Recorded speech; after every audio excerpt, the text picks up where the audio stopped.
The notification sound from my phone cut through the quiet of my apartment like a knife. I glanced at the screen and saw Jake's name, followed by a string of crying emojis and the words, "She dumped me, bro." My stomach dropped. Jake and Sarah had been together for almost 3 years, and I'd never seen him happier than when he was with her. They seemed perfect together, the kind of couple that made single people like me both envious and hopeful that something like that existed. I immediately called him back, but it went straight to voicemail. That wasn't like Jake at all. He always answered my calls, even when he was busy at work or out with Sarah. The fact that his phone was off told me everything I needed to know about how badly he was taking this. I grabbed my keys and headed out the door, stopping only to pick up a six-pack of his favorite beer and some of those terrible gas station burritos he loved when he was feeling sorry for himself. The drive to Jake's apartment took 15 minutes through the familiar streets of our college town. We both stayed here after graduation, him working at the local marketing firm and me teaching high school English. It wasn't glamorous, but it was comfortable, and having your best friend nearby made everything easier. I'd been there for him through his previous breakups, just like he'd been there for me through mine, but something about this felt different. Maybe it was because Sarah had seemed so right for him, or maybe it was because I could hear the genuine pain in those 3 words he'd texted. When I got to his building, I used the spare key he'd given me years ago.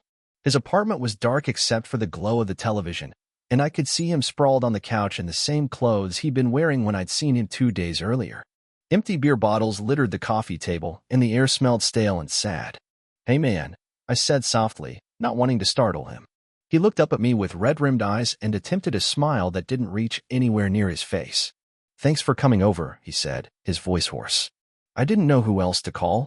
I set the beer down on his kitchen counter and grabbed 2 bottles, popping them open before joining him on the couch. "You don't have to call. You know I'm always here." I handed him a beer and settled him beside him.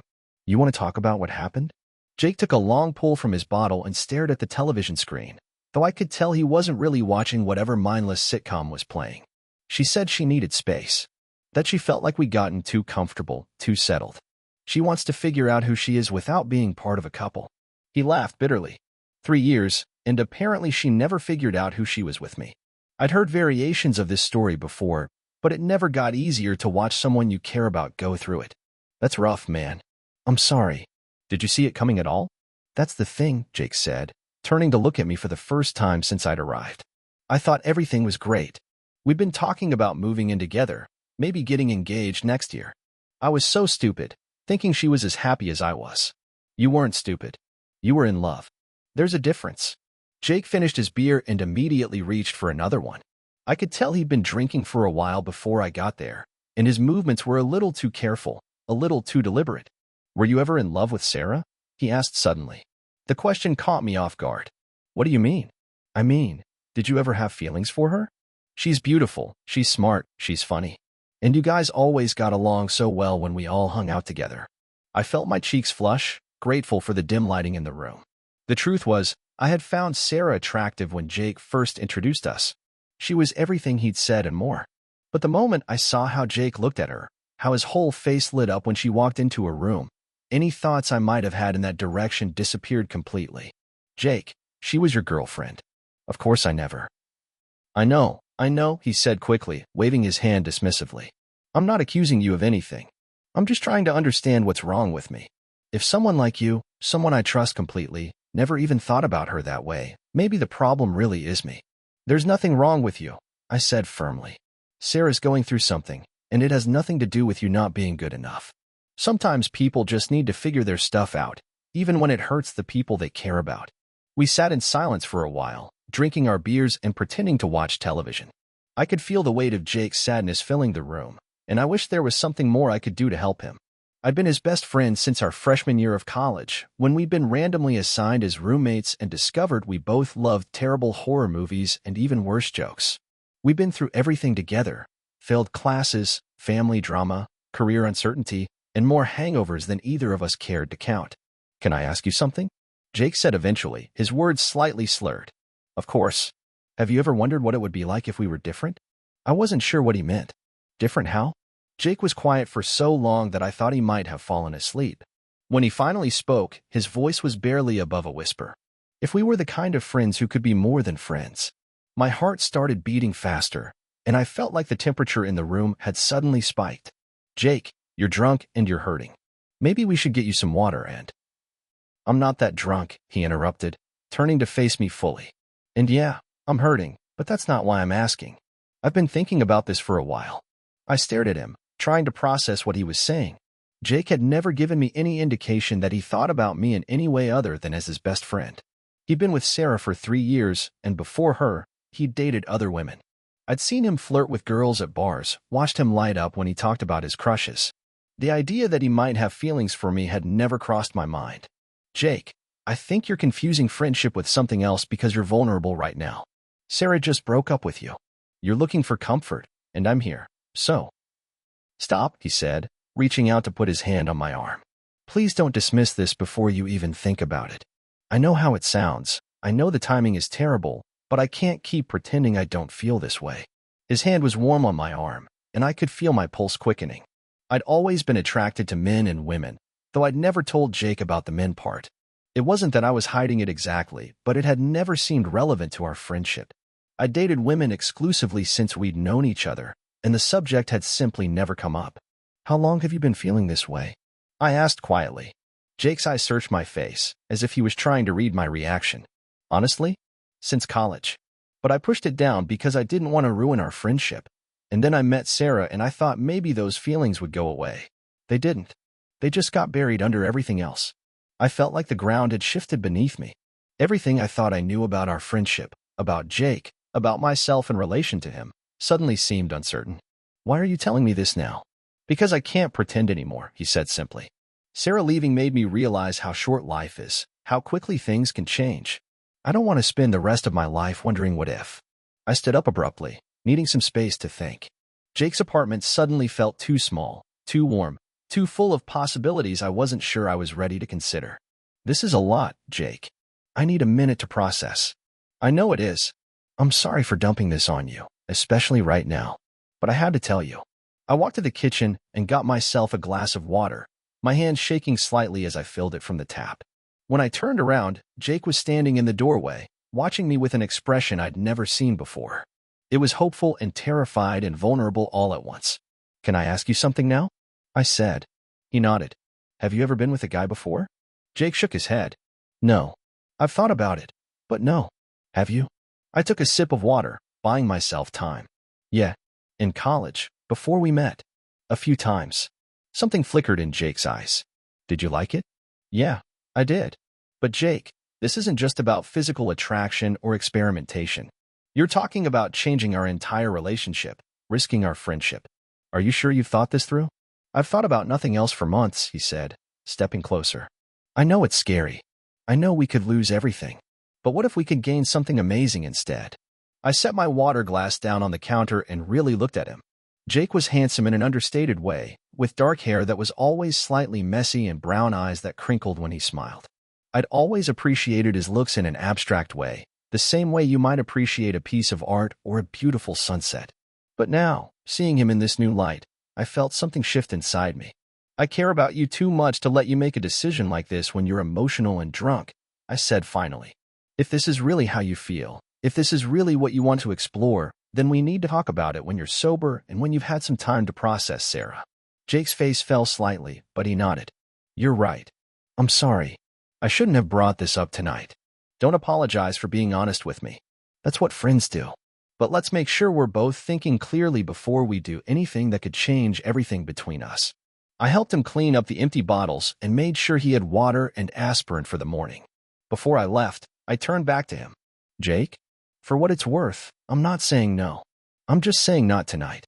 The look of relief and hope that crossed his face made my chest tighten. I drove home in a daze, my mind racing with questions and possibilities I'd never allowed myself to consider.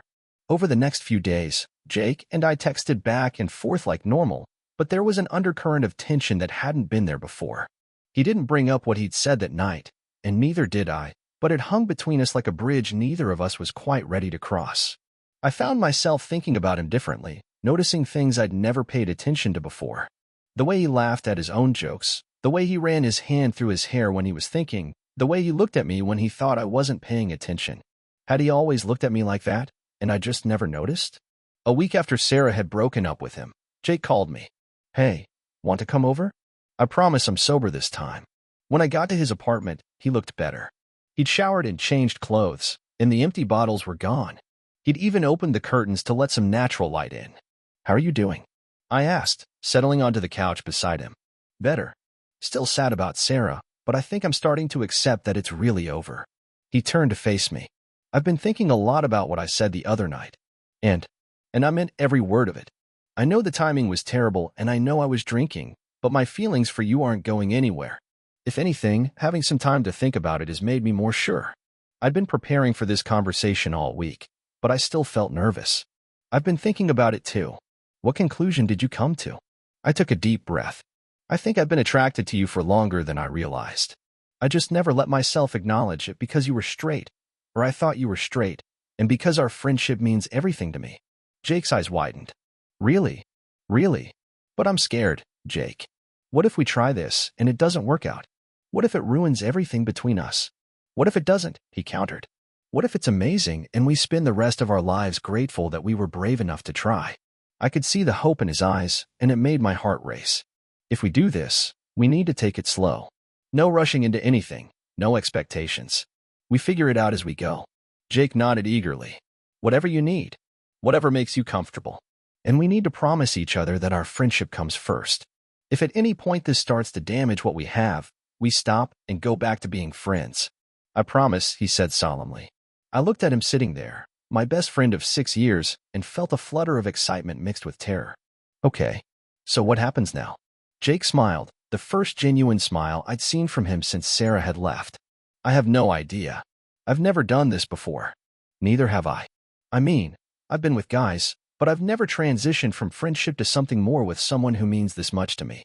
We sat there for a moment, both of us clearly unsure how to proceed. Finally, Jake laughed. "This is ridiculous. We're acting like teenagers." "We kind of are teenagers," I pointed out. "Emotionally, anyway." Jake scooted closer to me on the couch. "Can I kiss you?" My heart started pounding so hard I was sure he could hear it. "Yeah, okay." He leaned in slowly, giving me plenty of time to change my mind. When his lips touched mine, it was soft and tentative, nothing like the confident kisses I'd seen him give Sarah. This was uncertain and sweet and full of question marks. When we broke apart, we stared at each other in amazement. "Wow," Jake breathed. "Yeah, wow. Was that okay?" I nodded, not trusting my voice. It had been more than okay. It had been revelatory. Kissing Jake felt like coming home and going on an adventure at the same time. "Can we do it again?" he asked. This time when we kissed, there was less hesitation. Jake's hand came up to cup my face, and I let myself lean into him. It felt natural and right in a way that surprised me. All my worries about awkwardness or uncertainty faded away as we explored this new dimension of our relationship. When we finally broke apart, we were both breathing hard. "I should probably go," I said reluctantly. "Give us both some time to process this." Jake nodded, though he looked disappointed. "Will you come over tomorrow?" "Yeah, I'll come over tomorrow." I drove home in a daze, my lips still tingling from Jake's kisses. Everything felt different now, charged with possibility. I'd crossed a line I'd never expected to cross, and instead of feeling scared or confused, I felt exhilarated. The next few weeks fell into a pattern. I'd go over to Jake's apartment, and we'd talk and watch movies and kiss. Sometimes we'd order dinner and eat it on his couch while discussing everything and nothing. It felt like dating, but with the comfort and familiarity of our long friendship. Jake was a quick learner when it came to kissing, and soon our makeout sessions were leaving us both frustrated and wanting more. But true to our agreement to take things slow, we hadn't gone beyond kissing and some tentative touching over clothes. "I think I'm ready for more," Jake said one evening as we lay on his couch, my head on his chest. I lifted my head to look at him. "What kind of more?" He blushed, which I found endearing. "I don't know exactly. I just know I want to touch you, and I want you to touch me." I felt heat pool in my stomach at his words. I'd been thinking the same thing for days, but I hadn't wanted to push him. "Are you sure? We don't have to rush anything." "I'm sure. I trust you completely." I sat up and looked down at him. "If we do this, if we take this step, there's no going back. Are you ready for that?" Jake reached up and cupped my face in his hands. I've never been more ready for anything in my life. What followed was slow and careful and beautiful. Jake was nervous but eager, and I tried to be patient and gentle as we explored each other's bodies. Every touch was a revelation, every kiss a promise. When Jake touched me for the first time, his eyes wide with wonder and desire, I thought I might die from the intensity of it. Afterward, we lay tangled together on his couch, both of us breathing hard and grinning like idiots. That was incredible, Jake whispered against my neck. It was pretty amazing, I agreed, running my fingers through his hair. I can't believe we waited so long to do this. I laughed. We weren't ready before. The timing had to be right. Jake propped himself up on his elbow to look at me. Do you think Sarah breaking up with me was the universe's way of pushing us together? Maybe. Or maybe you just needed to be in a place where you could be honest about your feelings. I love you, Jake said suddenly, his eyes serious. I mean, I've always loved you as my best friend, but this is different. This is everything. My heart swelled with emotion. I love you too, Jake. More than I ever thought possible. Over the following months, our relationship deepened and evolved. We learned each other's bodies and desires. We navigated the complexities of being both best friends and lovers, and we fell more deeply in love with each passing day. There were challenges, of course. Jake struggled sometimes with the newness of being with a man, not because he had any doubts about his feelings for me, but because it was such a departure from everything he'd known about himself. I struggled with my own insecurities, wondering if I was just a rebound or an experiment. But we talked through everything, just like we always had. Communication had always been the foundation of our friendship, and it became the bedrock of our romantic relationship as well. I keep waiting for you to realize this was all a mistake, I admitted to him one night as we lay in his bed. Jake turned to face me, his expression serious. Why would you think that? Because you'd never been with a man before. Because you just got out of a long relationship with a woman. Because this all happened so fast. Jake was quiet for a long moment, and I felt my anxiety spike. Finally, he spoke. Do you remember in college when we used to stay up all night talking about everything and nothing? Of course. And how we could sit in comfortable silence for hours, just being together? I nodded. And how we always knew what the other person was thinking, sometimes before they knew it themselves. Yeah, Jake reached out and took my hand. That wasn't friendship. I mean, it was friendship, but it was more than that. We were already in love with each other. We just didn't have the language for it yet. Tears pricked at my eyes. You really believe that? I know it. Looking back, everything makes sense now. The way I always felt better when you were around, the way I could never quite explain to Sarah why you were so important to me, the way I felt jealous whenever you dated someone else, even though I didn't understand why. I felt jealous too, I admitted. Especially with Sarah. I told myself it was because I was afraid of losing my best friend, but it was more than that. We were idiots, Jake said with a laugh. The best kind of idiots. 6 months after that first kiss, Jake asked me to move in with him. I said yes without hesitation. We'd been spending almost every night together anyway, and the idea of waking up next to him every morning made my heart sing. Moving in together was surprisingly easy. We already knew each other's habits and quirks. We already knew how to share space and navigate each other's moods. The only difference was that now we could kiss whenever we wanted to, and we fell asleep in each other's arms every night. I have something to tell you, Jake said one evening as we cooked dinner together. I looked up from the vegetables I was chopping, noting the nervous tone in his voice. What's up? Sarah called me today. I felt my stomach drop. Sarah had been radio silent since the breakup, and I'd assumed she was completely out of our lives. What did she want? She wanted to apologize, and to tell me she's been seeing someone new. I set down my knife and turned to face him fully. How do you feel about that? Jake was quiet for a moment, stirring the sauce on the stove. Honestly, I felt nothing. No jealousy, no sadness, no regret. Just nothing. And that's when I knew for sure that what we have is real. What do you mean? Jake turned off the burner and faced me. I mean that 6 months ago, hearing that Sarah was with someone else would have destroyed me. But today, all I could think about was how grateful I am that she broke up with me. Because if she hadn't, I might never have found the courage to tell you how I feel. I felt tears well up in my eyes. Jake. I'm not done, he said, reaching into his pocket. Sarah breaking up with me was the best thing that ever happened to me, because it led me to you. To this. To us. He pulled out a small velvet box, and my heart stopped. I know we haven't been together very long as a couple, but we've been together for 6 years as best friends. I know you better than I know myself, and I love you more than I ever thought it was possible to love another person. He dropped to one knee right there in our kitchen, and I started crying in earnest. Will you marry me? He asked, opening the box to reveal a simple, beautiful ring. I couldn't speak through my tears, so I just nodded frantically. Jake stood up and slipped the ring onto my finger, and then we were kissing and crying and laughing all at the same time. I love you so much, I managed to say between kisses. I love you too. Forever. As we stood there in our kitchen, holding each other and planning our future, I thought about how strange life could be. How sometimes the worst thing that happens to you can lead to the best thing. How sometimes love is hiding in plain sight, waiting for the right moment to reveal itself. Jake had been my best friend, and now he was going to be my husband. We'd found our way to each other through heartbreak and honesty, through courage and trust. It wasn't the traditional love story, but it was ours, and it was perfect. The wedding was small and intimate, just our families and closest friends. Jake's parents had been surprised but supportive when we told them about our relationship. My parents had been less surprised, with my mother claiming she'd always suspected there was something special between us. Sarah sent a card congratulating us, which felt like the final piece of closure we needed. She was happy with her new partner, and we were happy together. Everyone had ended up where they were supposed to be. On our wedding night, as we lay in bed in the hotel room, Jake traced patterns on my chest with his finger. "Any regrets?" he asked softly. "About what?" "About any of it. About us, about how we got here, about giving up the friendship we had for this."